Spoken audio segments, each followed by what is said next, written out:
Well, the title of my book is The Prosecution of George W. Bush for Murder. There's no ambiguity to that title. My motivation for writing this book is quite simple: to bring about justice. George Bush, in my opinion, has gotten away with murder, thousands of murders, and no one is doing anything about it. And we, America, the American people, can't let him do this. I think the majority of American people probably are going to find it difficult to accept that the President of the United States, the most powerful man on earth, would engage in conduct that smacks of such great criminality. I mean, you just don't expect something like this of an American president. However, I'm very confident that once they read the book, they're going to be overwhelmed by the evidence against Bush and will be convinced that he's guilty of murder and should be prosecuted.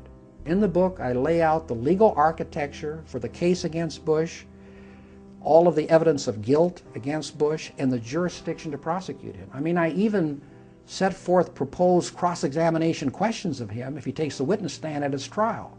There is conclusive evidence that in George Bush's first speech to the nation, that Saddam Hussein was a great danger to this nation, either by his attacking us with his so-called weapons of mass destruction, or giving these weapons to some terrorist group to attack us. And he said the attack could happen, quote, on any given day, unquote, meaning the threat was imminent. The only big problem for George Bush, and if he were prosecuted, there's no way he could get around this, is that on October the 1st, 2002, 6 days earlier, the CIA sent George Bush its 2002 National Intelligence Estimate, a classified top-secret report representing the consensus opinion of 16 federal intelligence agencies. Page 8 clearly and unequivocally says that Saddam Hussein was not an imminent threat to the security of this country. In fact, the report says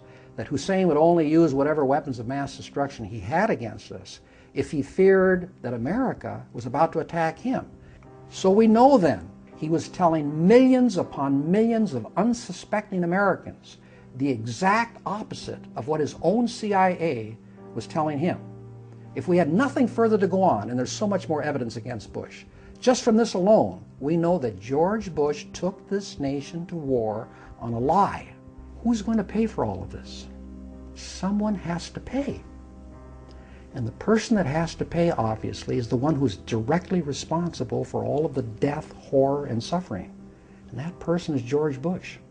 I've set forth in my book the jurisdictional basis for the Attorney General in each of the 50 states, plus the hundreds upon hundreds of district attorneys in counties within the state, to prosecute George Bush for the murder of any soldier or soldiers from their state or county who were killed in Iraq fighting George Bush's war. I don't think it's too unreasonable to believe that at least one prosecutor out there in America, maybe many more, will be courageous enough to say, this is the United States of America.